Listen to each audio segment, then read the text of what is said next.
Okay, so let me invite our first speakers to the stage, Ivan and Jörn, two very tall guys actually. You know, when you are growing as a startup, or actually when you are at the very first stage, you need to have some viable and usable sales and marketing channels. When you are in pre-seed or seed stage, it can be pretty much try and error. So you can try whatever you want with some very small sums, create some charts, some KPIs, and then you will select those for your initial phase, which are you know, the best amongst those.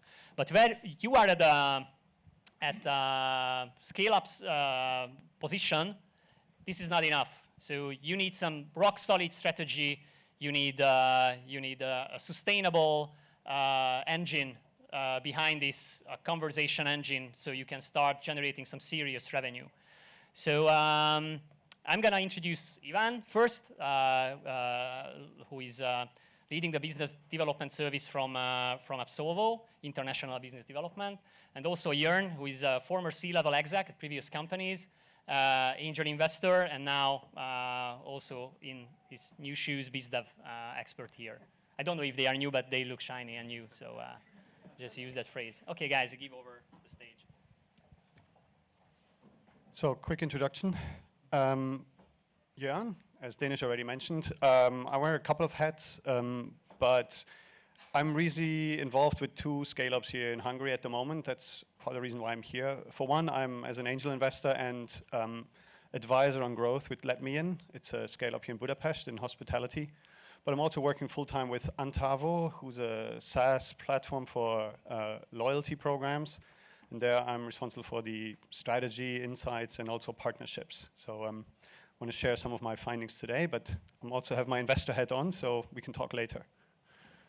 Hi, I'm Ivan. I'm leading the international business development business line at Absolvo. That means every day I work with companies, startups, and scale-ups on their international growth and scaling, either as a consultant, but we also like to roll our sleeves and actually get into sales and do international business development ourselves.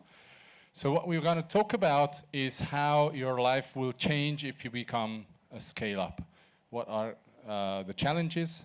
We'll share some theory, we'll share some stories, and some cool tools as well. So, Jörn, please, just introduce the agenda. Thank you.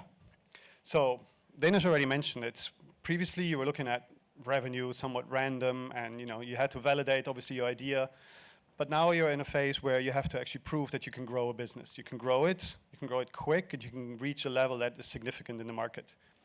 And that all starts with a change in mindset, first and foremost, because life has changed for you right now. Previously, as I said, some revenue. Now you have to think in millions. Million euro, 10 million euro, and so on, and so on, and so on. So it's a bit of a challenge, but there's a good news as well. You should have budget now to actually achieve that. And if you don't have it yet, there are a number of very kind individuals in the room who can help you with that later. You have budget for tools, you have budget for support. So you're no longer there to do it all on your own. And as you know, the early days in a founder, you do all sales as the founder, and you do all else. But now it's a change in mindset. You can build a team, you can build departments, you can build a real engine for growth. And that just means something else, enabling staff or doing it yourself. And the conclusion of having to do a lot of growth and having to do it with a team and having budget for it is that you have to move away from what you did before, which was very manual, very individualized to your targets, very tailored. It has to become standardized so you can automate it. It's the only way you're going to drive a growth engine. And, sorry. So if we talk about sales and marketing and engaging customers, we always start with a funnel. Now, as a startup, the funnel, you read blogs about it, you heard about it from investors and consultants. You may have downloaded your version, but it doesn't really matter which one you started with.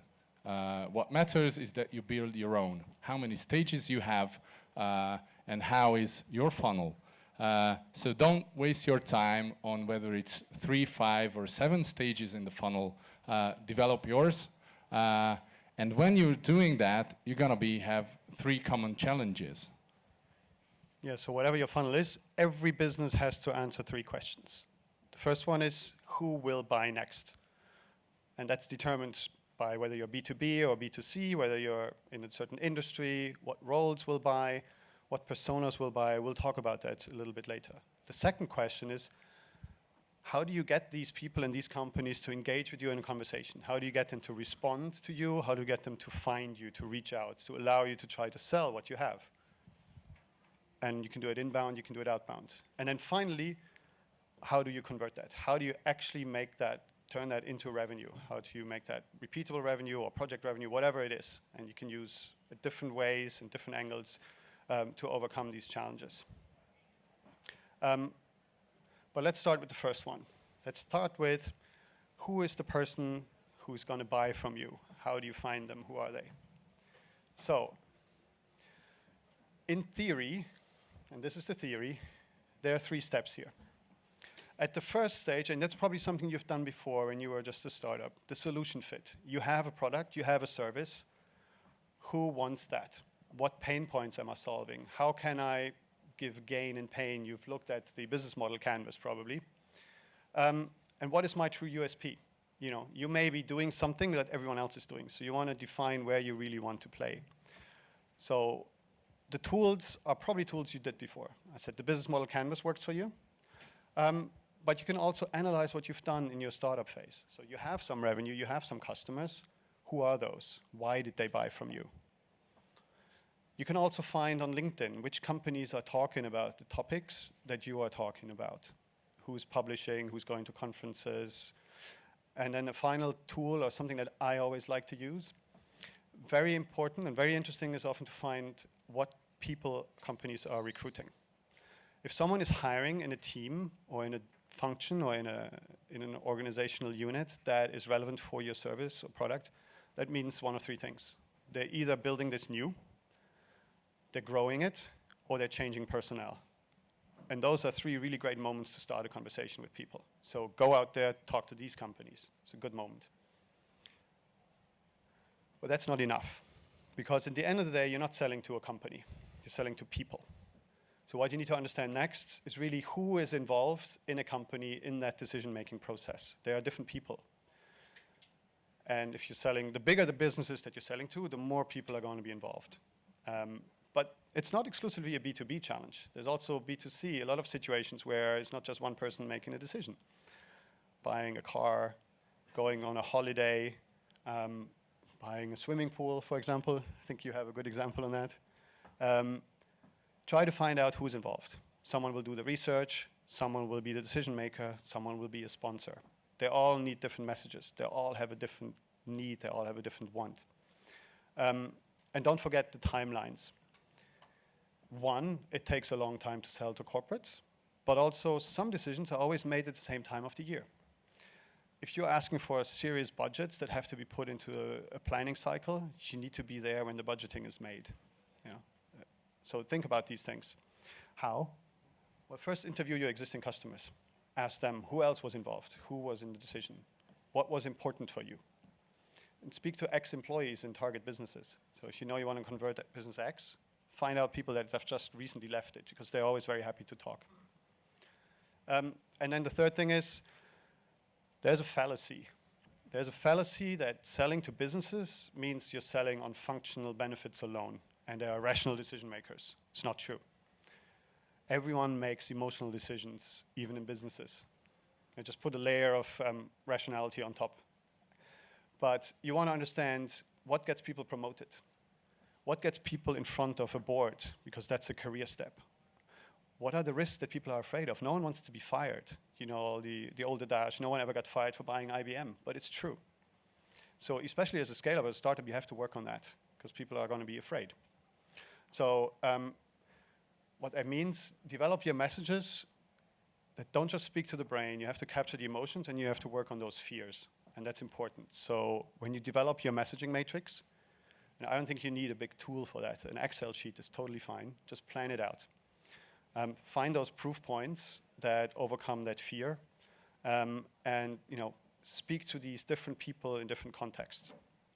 There is, for example, a scenario where you sell a certain software that streamlines the process, and great benefit, you can shrink the size of a department. You don't want to talk to the department head about that, because he'll lose half his budget and half his people, and his importance at the board meeting is going to go down. That's a message for the CFO.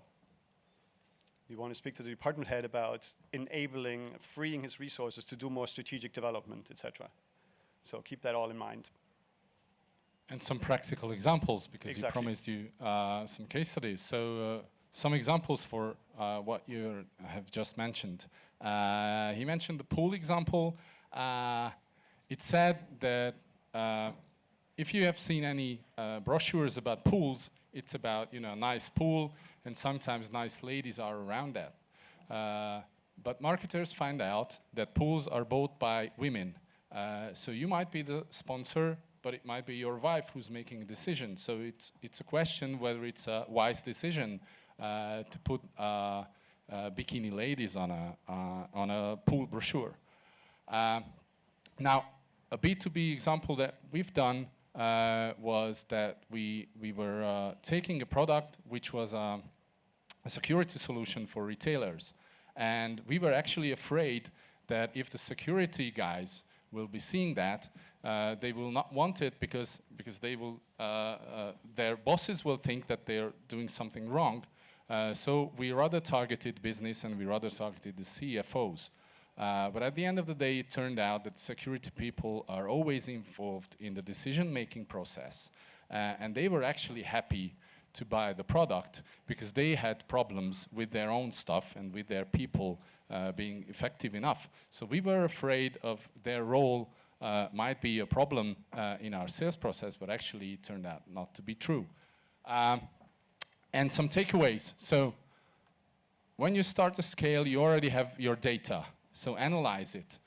Look at it. There's a cool tool called Grafana, which helps you to analyze your data. It's basically a dashboard. It can use your CRM data and all other sales data. And it can show you, for example, in this example, that there was a sales guy who was giving out lots of offers, but only the small ones converted. So we could look at whether it's the product, whether it's the target segment, or it's actually the sales guy's skills that need to be tackled if you want better conversions. Now, the other thing is that you have to keep your eyes open. You had some target segments, and you thought you would be selling to someone, but it turns out there are new segments.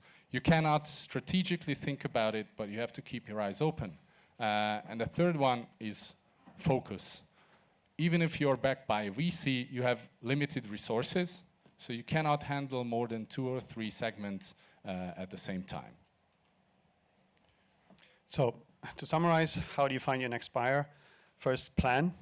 Think of the company, think of the role, think of the person, and then execute, test, try, be flexible. You're still not a fully formed product. It's still scale up.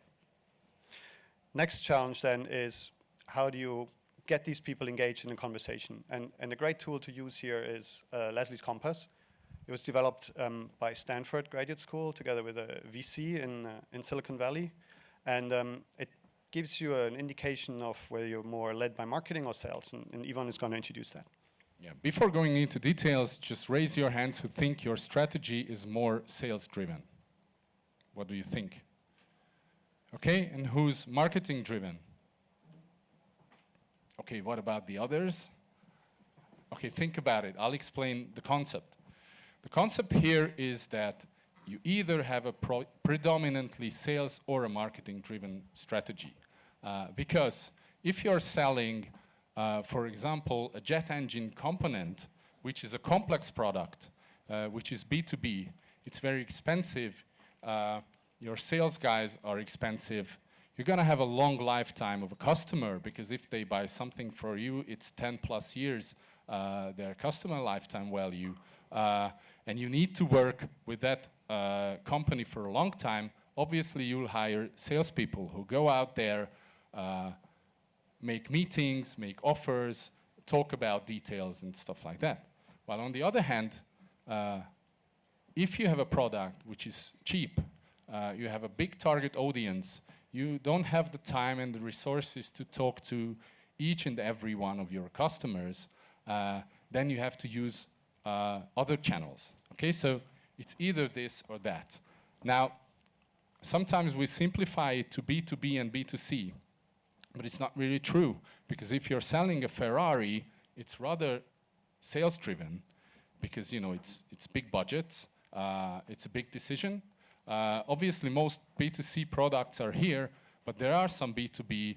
A Microsoft license, for example, is also belonging here, okay? So the tool is that you try to place yourself on that range for every question, and if your strategy is not aligned, so you don't have most of the answers on one side, then you might have a problem. So what does it mean? On the next slide, you see that if you have a marketing-driven strategy, then the product is actually bought, while on the other hand, it's sold by salespeople. So there are different roles for sales and marketing. In the sales-driven strategy, marketing's purpose is to serve sales, but sales will convert, while with marketing-driven strategy, it's the other way around. Okay, so it's a cool tool. Decide and check again whether you're sales or marketing-driven.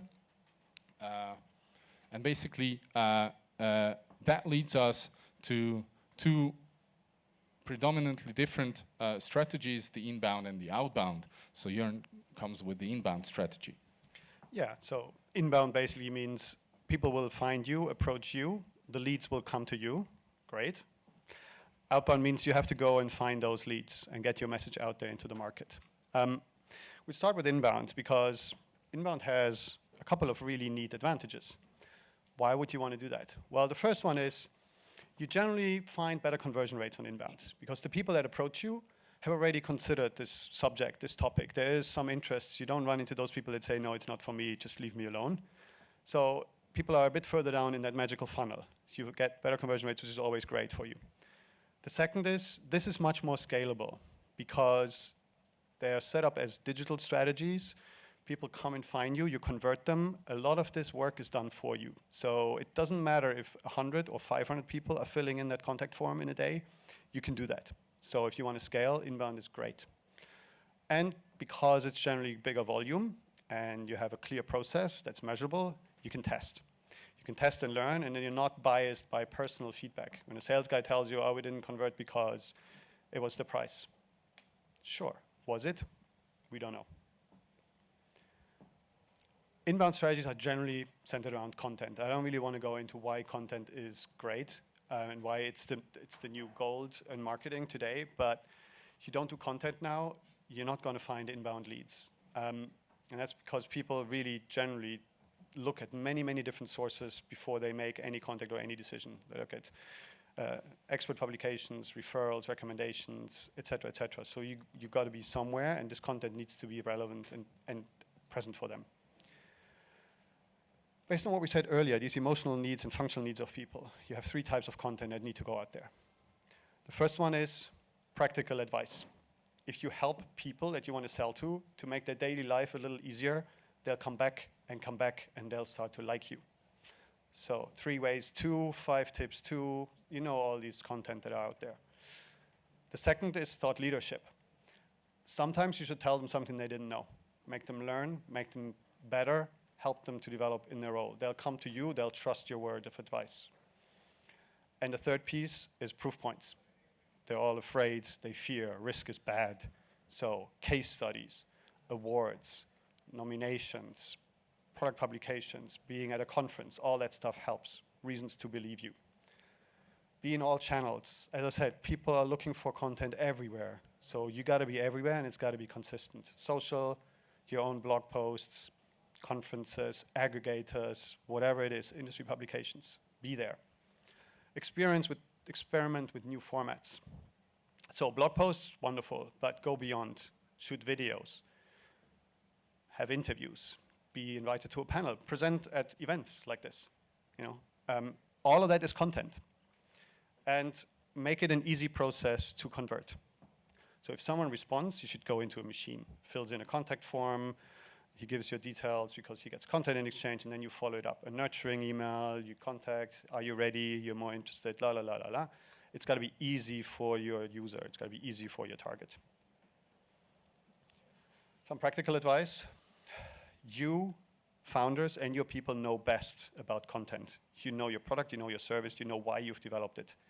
So don't outsource the whole lot. Get help, professional writers, etc., but don't just give it away. Second is be patient. This is unlikely to generate thousands of leads in the next 2 months. No one knows you. It takes time to be found. Keep at it. Only consistency helps. Leave your comfort zone. As I said, do stuff that you haven't done before. Don't shy away from anything, because anything might work. And that's part of being a startup, to be out of your comfort zone. And track your results. And if they don't work, adapt, and what works, do more of it. Now to outbound strategy, Ivan. Yeah, so outbound. Why do we talk about outbound? Obviously, startups don't really like outbound because it sounds like very old-fashioned stuff. So, if leads could come in, why should we go out? Now, the first answer is because in the beginning, no one knows you. So they don't come to you until your content strategy is built up. So if no one comes to you, you have to go out to them. Obviously, if you have a sales-driven strategy, then you also have to go out because that's the core of your strategy. So, you go out, you send LinkedIn messages, which is very cool now and it's working well, but what if they don't respond? Then you have to call them and ask them, why didn't you respond? Was it not relevant? You didn't have time, etc., etc. So, lots of people say cold calling is dead. It's not. Not at all. The key is omni-channel. So you have to have a combination of different channels, outbound channels, but sometimes inbound channels as well. So you never know what is the really decision-making point when a customer decides to buy your product. And it's all about metrics. You have to have your own metrics. Why?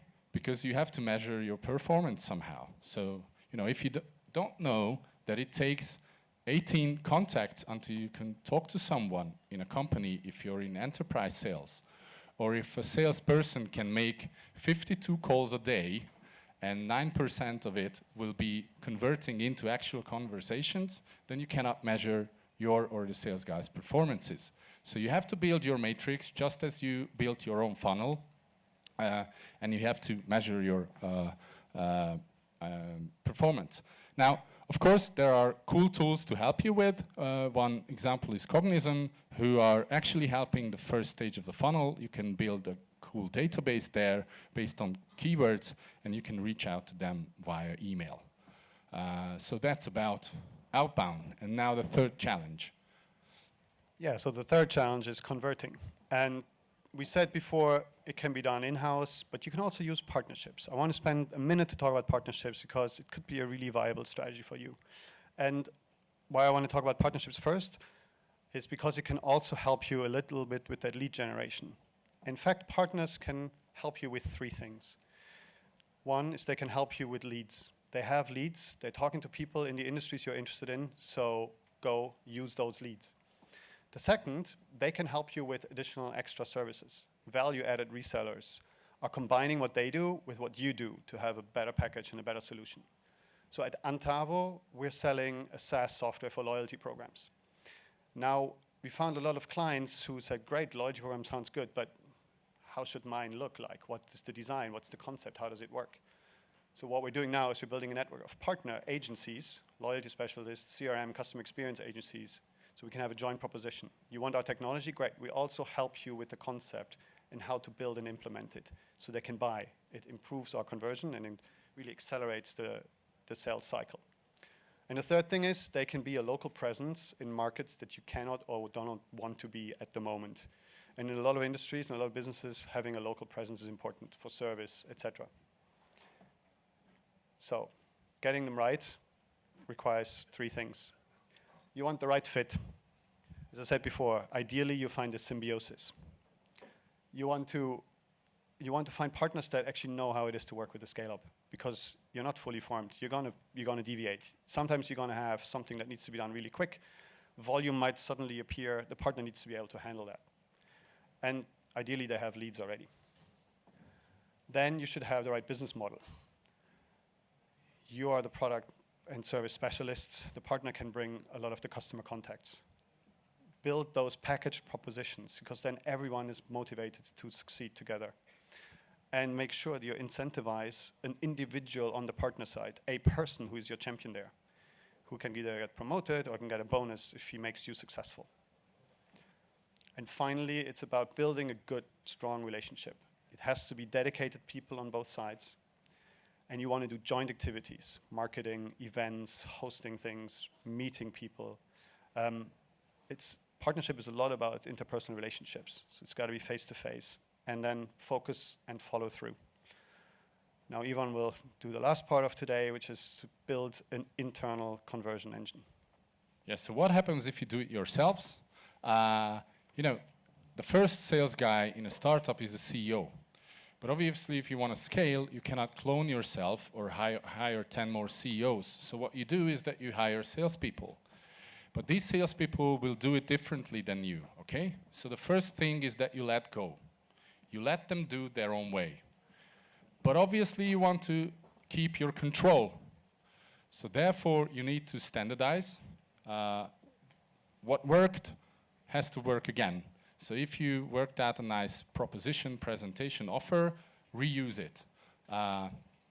Automate things that don't have to be done by humans. You know, some follow-up emails can be with tools nicely automated. So you have to build a standardized system, your sales process, your toolkit, your metrics. You have to build it, because what you don't want to do is you control the everyday work of your people.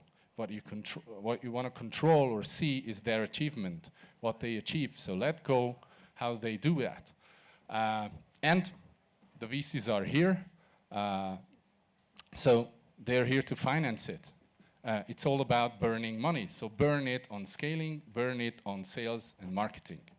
And one last remark on automation. You know, automation is now the buzzword. So you can automate, but don't forget there's always a human element. There's always people who are making decisions, okay? So it may be shifted, but at the end of the day, there will be a human element in your sales process and also in the decision-making process of your customers, okay? So automation doesn't mean that you don't have to do anything because it will automatically work.